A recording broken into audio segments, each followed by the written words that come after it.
అంతరాయతిమిరోపశాంతయే శాంతపావనమచింత్య వైభవం తం నరం వపుషి కుంజరం ముఖే మన్మహే కిమపి తుందిలం మహః.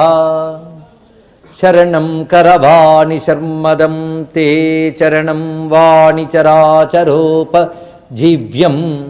కరుణామసృణైః కటాక్షపాతైః కురు మాం అంబకృతార్థ సార్థవాహం.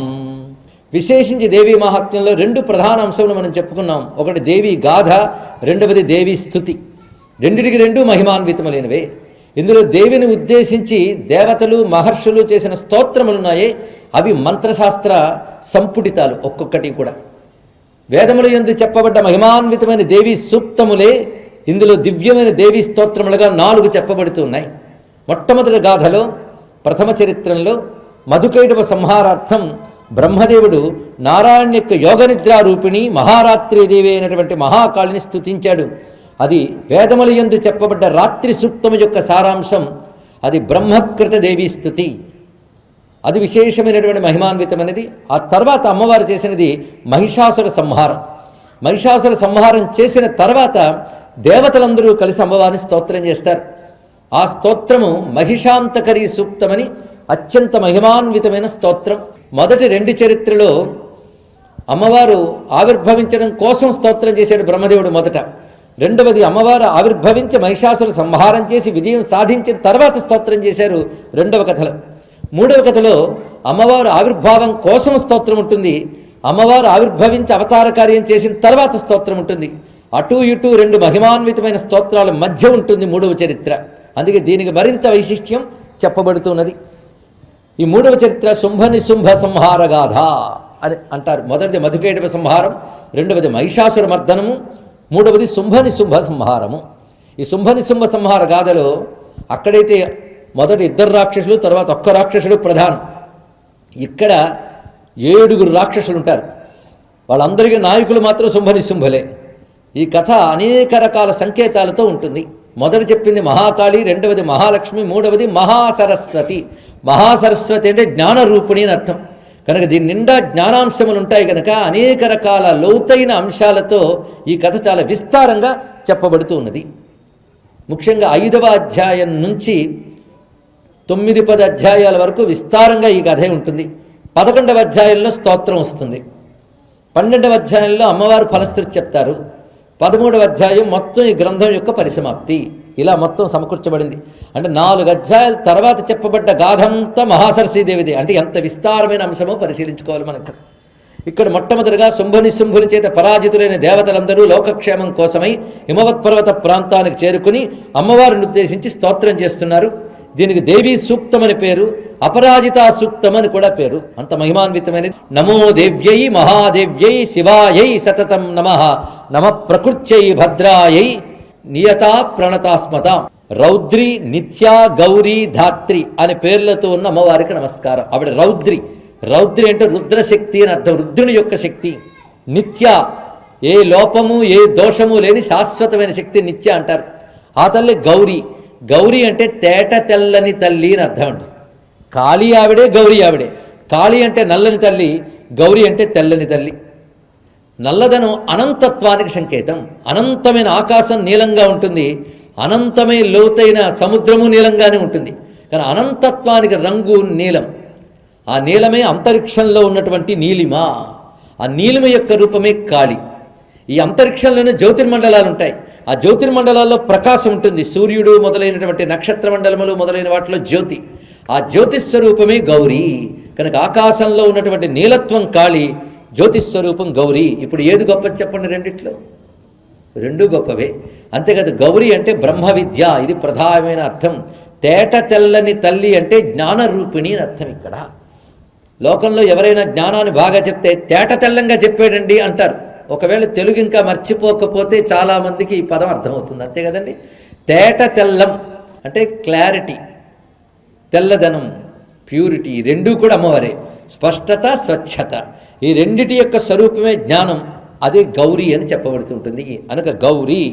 ధాత్రి అంటే ధరించి పోషించే శక్తి. ఇలా రౌద్రి, నిత్య, గౌరీ, ధాత్రి అనే మహాశక్తులు ఇందులో చెప్పబడుతున్నాయి. జ్యోత్స్నాయై చేందురూపుణ్యై సుఖాయై సతతం నమః. ఆ తల్లి జ్యోత్స్న అంటే వెన్నెల, ఇందురూపిణి అంటే చంద్రరూపిణి. ఇక్కడ మరొక రహస్యం ఉందండి. వేదముల యందు సూర్య భగవానుడి గౌరీ అని నామం ఉన్నది. ఇక్కడ అంటే సూర్యుని నుంచి అంత స్పష్టమైన ప్రకాశం వస్తుందిగా, అదే సూర్యుని పేరు గౌరీ. గౌహు అంటే కిరణము, కాంతి అని అర్థం. గౌరీ అంటే కిరణ కాంతి స్వరూపుడు సూర్యుడు. కానీ సూర్యుడు అమ్మ రూపం అని చెప్పడానికి గౌరీనామం. ఇందు అంటే చంద్ర, చంద్ర కూడా అమ్మ రూపమే. సూర్యచంద్రాది రూపాలతో లోకాన్ని కాపాడుతున్న జగన్మాత. అమ్మవారిని ఎలా భావించాలో చెప్తున్న ఈ సూక్తములన్నీ కూడా. వెన్నెల, వెన్నెల అమ్మ రూపము. ఎండ కూడా అమ్మయ్యే, వెన్నెల కూడా అమ్మయ్యే. భానుమండల మధ్యస్థ ఆ తల్లే, చంద్రమండల మధ్యగా కూడా ఆ తల్లే కదా. కనుక సూర్యచంద్రాదులు యందు ప్రకాశించే ప్రకాశము జగన్మాత యొక్క వెలుగే. ఆ వెలుగే మనల్ని అందరినీ పోషిస్తోంది. ఈ సూక్తముల వల్ల ఆ భక్తిభావం పెరగాలి. ప్రపంచంలో అమ్మవారి ఉనికిని మన అనుభూతులకు తెచ్చుకోగలగాలి. ఇక్కడ జ్యోత్స్న, ఇందు, సుఖ అన్నారు. వెన్నెల సుఖాన్ని ఇస్తూ ఉంటుంది కానీ సుఖరూపిణి. ఇంకొక రహస్యం ఉందండి ఇందులో. జ్యోత్స్న, ఇందు అంటే సహస్రార కమలంలో ఉన్నటువంటి చంద్రకళా స్వరూపిణి. ఇది అద్భుతమైనటువంటి యోగపరమైన సంకేతం. ఆ తల్లి చంద్రకళారూపిణిగా సహస్రార కమలంలో శివశక్త్యాత్మకంగా ఉంటుంది. ఆ తల్లి అనుగ్రహం పొందితే ఆ తల్లి నుంచి వచ్చే వెన్నెల మన శరీరమంతా ప్రకాశిస్తున్నట్లు భావించగలం, భాషింపజేసుకోగలం, ముక్తిని పొందగలం. అది ఇచ్చే సుఖమే బ్రహ్మానంద సుఖము. అటువంటి సహస్రార కమలాంతర్గతమైనటువంటి చంద్రరూపిణిగా ఉన్నది గనక జ్యోత్స్నాయై చేందురూపిణ్యై సుఖాయై సతతం నమః. కళ్యాణ్యై ప్రణతామృధ్యై సిద్ధ్యై కూర్మ్యై నమో నమః. జగత్తి కళ్యాణం చేసే తల్లి, ఉన్నదాన్ని అభివృద్ధి చేసేటువంటి తల్లి కూడా. కనుక ప్రతివారు అమ్మను ఆశ్రయించడం వల్ల ఉన్న సంపదలు ఇంకా వృద్ధి చెందుతాయి. అంతేకాదు సిద్ధి ఆవిడ శక్తి. కూర్మరూపిణిగా ఉన్నది ఆ తల్లి. కూర్మము అంటే జగత్తును ఉద్ధరించే విష్ణుశక్తి. ఆవిడే కూర్మి అని చెప్పబడుతున్నది. అదేవిధంగా ఆ తల్లి కూర్మం అంటే ఆధార శక్తి అని అర్థం. సర్వ జగత్తుకి ఆధారమైన శక్తి. నైరుత్యై బుభృతాం లక్ష్మై సర్వాణ్యేతే నమో నమః. నైరుతి అంటే నిరుతి అనబడే దేవత యొక్క శక్తి. నిరుతి దిశకు అధిపతి. ఇదొక విధంగా రాక్షస శక్తి. అంటే జగత్తుని రక్షించే ఒకానొక రాక్షస శక్తి ఇది. అంతేగాని బాధాకరమైన శక్తి కాదు. నిరుతి అనబడే శక్తి. అలాగే భూభృతాం లక్ష్మ్యై, రాజ్యలక్ష్మీ రూపంతో ఉన్న తల్లి అన్నారు ఇక్కడ. అంటే ఒక రాజు ధర్మబద్ధంగా రాజ్యాన్ని పాలించాలి అంటే అమ్మవారి అనుగ్రహం అతనికి ఉండాలి. ఉంటేనే ధర్మబద్ధమైన రాజ్యపాలన ఉంటుంది. ఆ రాజ్యలక్ష్మి రూపంలో ఆవిడ అనుగ్రహిస్తేనే రాజ్యం క్షేమంగా ఉంటుంది. అందుకు భూభృతాం లక్ష్మ్యై అంటే రాజులకు లక్ష్మిగా అనుగ్రహించేది. ఇది లక్ష్మీ అష్టోత్తర శతనామాల్లో నృపవేశ్మ గతానందాం అనే నామంలో ఇదే భావం చెప్పబడుతుంటుంది. శర్వాణ్యేతే నమో నమః. శర్వుని రాణి శర్వాణి. శర్వుడు అంటే శివుడు, శివుని యొక్క పత్ని శర్వాణి. దుర్గాయై దుర్గపారాయై సారాయై సర్వకారిణ్యై క్షాత్యై తథైవ కృష్ణాయై ధూమ్రాయై సతతం నమః. దుర్గాయై, ఇక్కడ మళ్ళీ దుర్గానామం చెప్పబడుతుంది. దుర్గపారాయై అంటే కష్టాల నుంచి దాటించే తల్లి, దుర్గతుల నుంచి దాటించే తల్లి. సారాయై, బత్తాయి పండుగ రసము సారము, ప్రపంచానికి అమ్మయ్యే సారము. ప్రపంచ సారం ఆ తల్లి. సర్వ జగత్తుకి సారం అమ్మ. రసం లేకపోతే బత్తాయి పండుగ ఎవరికీ అక్కర్లేదు. అమ్మ లేకపోతే ప్రపంచం కూడా అటువంటి వ్యర్థమే. కనుక ప్రపంచానికి సార్థకత, రసము కలుగుతున్నది అమ్మ యొక్క ఉనికి వల్లని. అలాగే క్షాత్యై కృష్ణాయై సర్వకారిణ్ణి, సర్వ జగత్తుకి కారణమైన తల్లి. క్షాతి అంటే కీర్తి రూపముగా ఉన్నటువంటి తల్లి. కృష్ణ రూపిణి అంటే రామకృష్ణాది రూపములు ధరించినటువంటి తల్లి. ధూమ్రా అంటే పొగ వంటి వర్ణము కలిగిన రూపం. ఇది శత్రు సంహారం కోసం ధరించే రూపాన్ని ధూమ్రం అంటారు. కనుక అమ్మ ఎన్ని రంగులతో ఇందులో కనబడుతుందో చూడండి. వెన్నెల వంటి వెలుగు, సూర్యుని వంటి వెలుగు, నల్లని కాంతులు, పొగ వంటి కాంతులు, ఇవన్నీ కూడా జగద్రక్షణ కోసం. అదేవిధంగా సౌమ్య రూపాలు ధరించగలదు, రౌద్ర రూపాలు ధరించగలదు. సర్వశక్తిమయి గనక అతి సౌమ్యాతి రౌద్రాయై నతాస్తస్యై నమో నమః. ఈ సూక్తం ఒక విధంగా నమకం అని చెప్పుకున్నాం కదా, దేవీ నమకం ఇది. అందుకే ఇది నిత్య పఠనయోగ్యమైనటువంటిది. నమస్కారములు ప్రతి శ్లోకంలో వస్తూ ఉంటాయి. అందుకే విశేషించి దీనికి దేవీ నమకం అనే పేరుతో మనం చెప్పుకోవచ్చు. ఇది దేవీ సూక్తం, అత్యంత మహిమాన్వితమైనది. నమో జగత్ప్రతిష్ఠాయై దేవ్యై కృత్యై నమో నమః. ఇక్కడి వరకు ఒక భాగమైంది. ఇక్కడ నుంచి వరుసగా కొన్ని శ్లోకాలు. యా దేవీ సర్వభూతేషు విష్ణుమాయేతి శబ్దిత నమస్తస్యై నమస్తస్యై నమస్తస్యై నమో నమః. యా దేవీ సర్వభూతేషు చేతనేత్యభిధీయతే నమస్తస్యై నమస్తస్యై నమస్తస్యై నమో నమః. ఇలా వరుసగా కొన్ని శ్లోకాలు యాదేవి సర్వభూతేషని వస్తూ ఉంటాయి. ఇందులో ఉన్న మాధుర్యం పరిశీలిద్దాం. ఇందులో ఒక్క శబ్దమే మారుతూ ఉంటుంది, మిగిలినవన్నీ ఒకటే వాక్యం. యాదేవి సర్వభూతేషు మారదు, నమస్తస్యై నమస్తస్యై నమస్తస్యై నమో నమః మారదు. మధ్యలో మారేవి ఏంటి అంటే బుద్ధిరూపేణ సంస్థిత, నిద్రారూపేణ సంస్థిత, క్షుధారూపేణ సంస్థిత, ఛాయారూపేణ సంస్థిత, శక్తిరూపేణ సంస్థిత, తృష్ణారూపేణ సంస్థిత, క్షాంతిరూపేణ సంస్థిత, జాతిరూపేణ సంస్థిత, లజ్జారూపేణ సంస్థిత, శ్రద్ధారూపేణ సంస్థిత, కాంతిరూపేణ సంస్థిత, లక్ష్మీరూపేణ సంస్థిత, వృత్తిరూపేణ సంస్థిత, స్మృతిరూపేణ సంస్థిత, దయారూపేణ సంస్థిత, మాతృరూపేణ సంస్థిత, భ్రాంతిరూపేణ సంస్థిత. ఇన్ని నామములు ఉంటాయండి. మిగిలినవన్నీ సాధారణంగా ఉండే వాక్యములు యాదేవి సర్వభూతేషు నమస్తస్యై నమస్తస్యై, ఇవి మారు. ఇందులో ఉన్న అందాన్ని పరిశీలిద్దాం. ఇందులో నమస్కారాలు ఎన్ని వచ్చాయి? యాదేవి సర్వభూతేషు మాతృరూపేణ సంస్థిత నమస్తస్యై నమస్తస్యై నమస్తస్యై నమో నమః. మొత్తం 5 నమస్కారాలు ప్రతి దాంట్లో మనకు కనబడుతున్నాయి. విశేషించి నమస్కారాలు ఉండడం వల్ల దీనికి శక్తి ఎక్కువైంది. అయితే ఇక్కడ మీరు గమనిస్తే బుద్ధి, నిద్ర, తృష్ణ, శక్తి, మాత ఇవన్నీ మారే కానీ దేవి మారలేదు. అంటే ఆ దేవి ఎవరున్నారో అందుకే దీని పేరు దేవీ సూక్తం. మొదటి నుంచి దేవీ దేవీ నామమే ఉంది దీనిలో. నమో దేవ్యై దగ్గర నుంచి మొదలుపెట్టాడు. స్వయం ప్రకాశ రూపిణి, సర్వ జగత్తుకి చైతన్యాన్ని ఇస్తోంది, తాను స్వయం చైతన్య రూపిణి కనుక దేవి అన్నారు. దేవతలకు కూడా దేవత్వం ఇచ్చిన దేవి కనుక మహాదేవి అన్నారు. ఇక్కడ ఆ దేవి ఎక్కడుంది? సర్వభూతేషు. అన్నిట్లో ఉన్న అమ్మని తెలియజేసే శాస్త్రమే దేవీ మహాత్మ్యం. ఉన్న తల్లిని గుర్తించండి అయ్యా, కొత్తగా అమ్మవారు రాక్కర్లేదు. ఈ మరణం వచ్చే లోపల, ఈ శరీరం ఉన్న లోపల ఎవడు తన లోపల అమ్మను గుర్తిస్తాడో వాడు ముక్తి పొందుతాడు.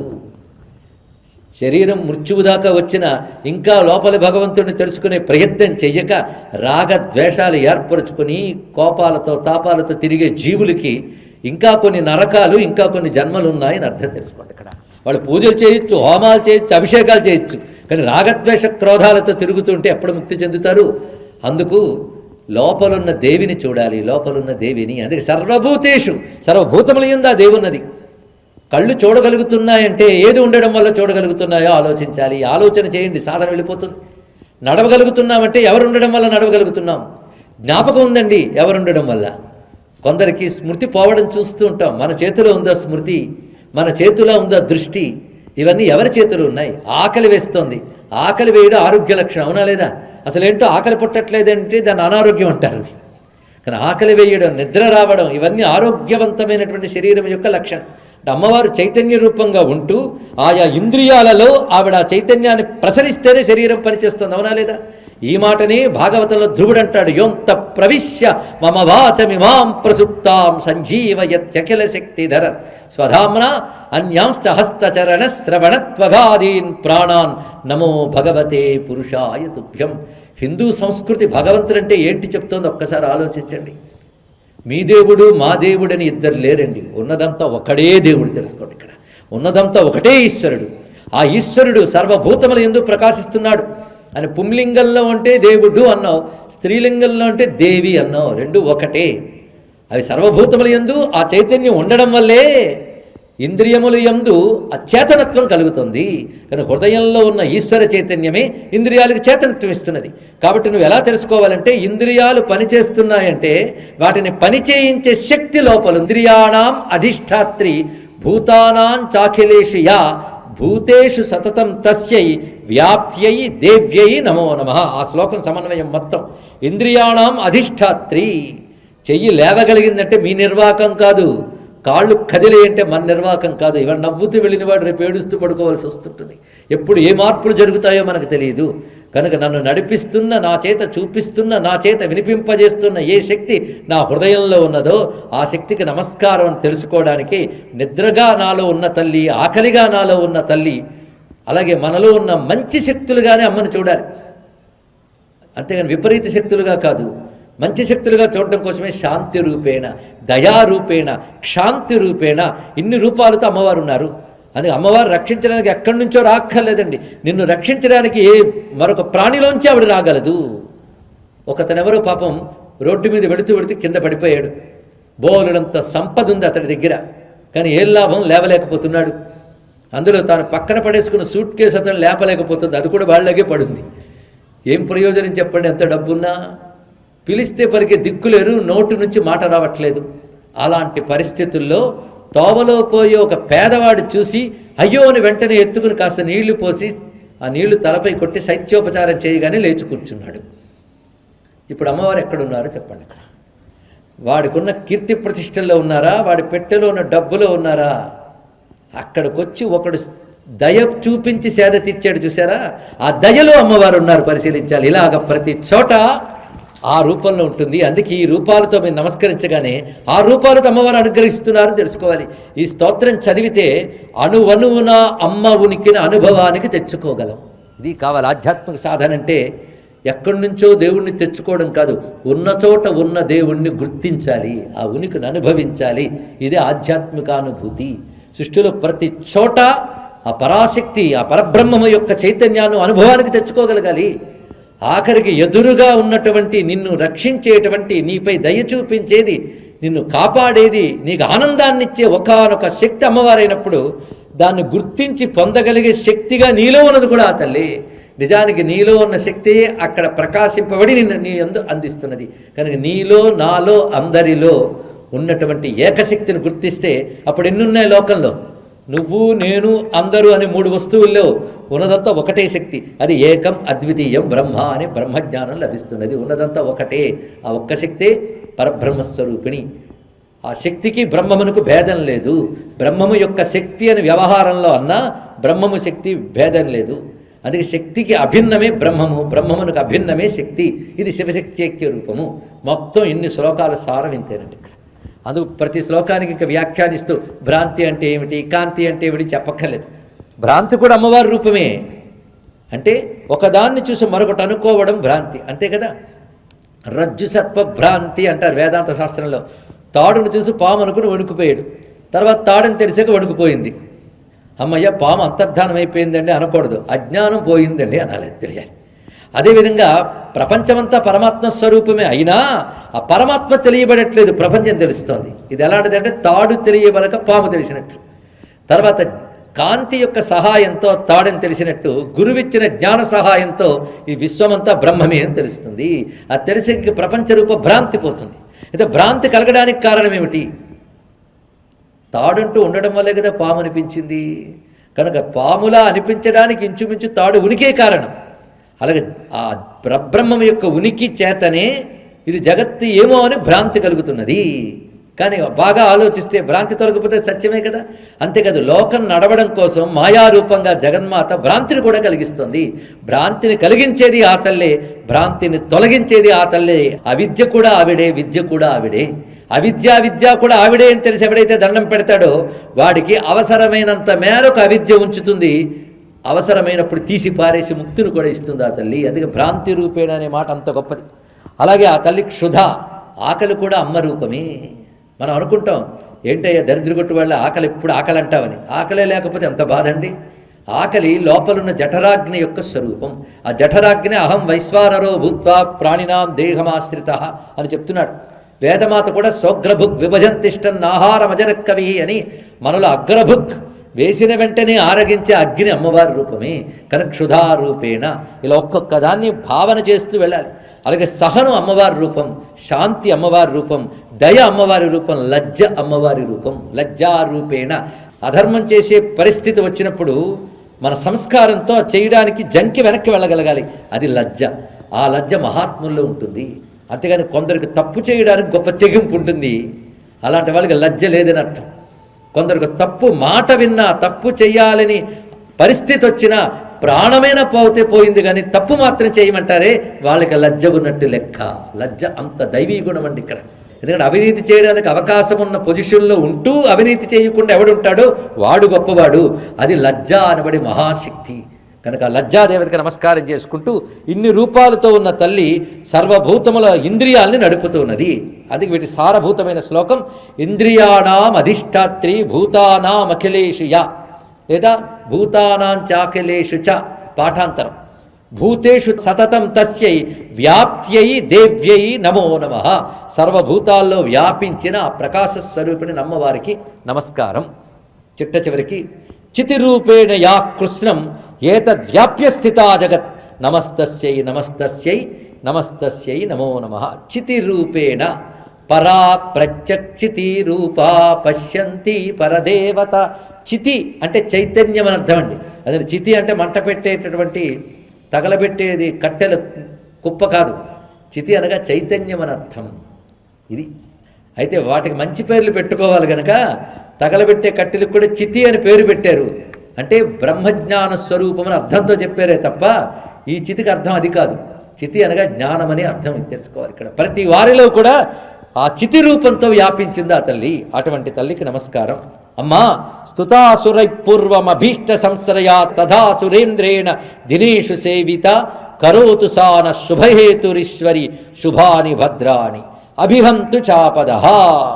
ఓ తల్లి, ఒకప్పుడు దేవతలు నీకు స్తోత్రం చేసి నీ ద్వారా ఒక వరాన్ని పొందారు.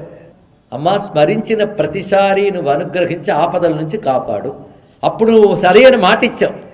అప్పటి నుంచి ఇంద్రుడు దినేషు ప్రతిరోజు నిన్ను పూజిస్తున్నాడమ్మా. నిత్యము నిన్ను పూజిస్తున్నాడు. అలా నిత్యం నిన్ను పూజిస్తున్న ఇంద్రుణ్ణి నువ్వు ఇచ్చిన మాట ప్రకారం శుభాన్ని కలిగించి రక్షించు. కనుక అమ్మవారు ఎవరిని రక్షిస్తారంటే నిత్య పూజ చేసిన వాడికి కర్మవశాత్తు ఆపద కలిగినప్పుడు అమ్మవారిని ఆరాధిస్తే తప్పకుండా ఆశ్రయిస్తారు. అందుకని అప్పటి వరకు స్మరణ లేక ఏమీ లేకుండా కష్టం వచ్చినప్పుడు చేద్దాంలేండి అంటే కొంచెం ఆలస్యం పడుతుంది. తెలుసుకోండి, ఇక్కడ నిత్యం పూజించే వాడికే కష్టం వచ్చినప్పుడు అడిగే అర్హత ఉంటుంది. తెలుసుకోవాలి ఇది ఇక్కడ. అందుకే నిత్య పూజ చేసేవాడికే అవసరమైనప్పుడు అడిగే అర్హత ఉంటుంది. లోకంలో కూడా ఒక మనిషితో నిత్యం పరిచయం ఉన్నప్పుడే కష్టం వచ్చినప్పుడు అడగగలం. కానీ కేవలం కష్టం వచ్చినప్పుడు వెళ్ళి అడిగామనుకోండి, వీడు ఎవడో ఏమిటో తర్వాత చూద్దామని వాయిదా వేస్తాడు. మీరు నిత్యం వెళ్ళి అడిగారు అనుకోండి, తెలిసిన వాడే కదా అని సహాయపడతారు. అవునా లేదా? కనుక నిత్య పూజ, నిత్యానుష్ఠానం, నిత్యం ధర్మబద్ధంగా జీవించే వాడికే ప్రారబ్ధవశాత్తు కష్టం వచ్చినప్పుడు అడిగే అర్హత ఉంటుంది అని ఈ శ్లోకంలో మనకు తెలుస్తున్నది. కనుక ఇంద్రాది దేవతలు నిత్యం నిన్ను ఆరాధిస్తున్నారు. కనుక వారిని రక్షించడం, వారి ద్వారా లోకాన్ని రక్షించడం కోసం తల్లి నువ్వు ఇప్పుడు అనుగ్రహించాలి. అభిహంతు చాపదః, ఆపదలు తొలగించుగాక. ఇప్పుడు మళ్ళీ రాక్షస పీడ ఎక్కువైందమ్మా, అందుకే నీకు నమస్కారం చేస్తున్నాం అని వారు ఎప్పుడైతే అమ్మవారిని ఆశ్రయించారో అప్పుడు కొంతసేపటికి ఆశ్చర్యకరంగా అక్కడికి హిమవత్ పర్వత రాజపుత్రి ఆ దివ్యమైనటువంటి హిమవత్ పర్వతంలో ప్రవహించేటటువంటి గంగా నదిలో స్నానం చేయడానికి వెళ్తున్నారట. ఎంత రమ్యమైన వృత్తాంతం చూడండి.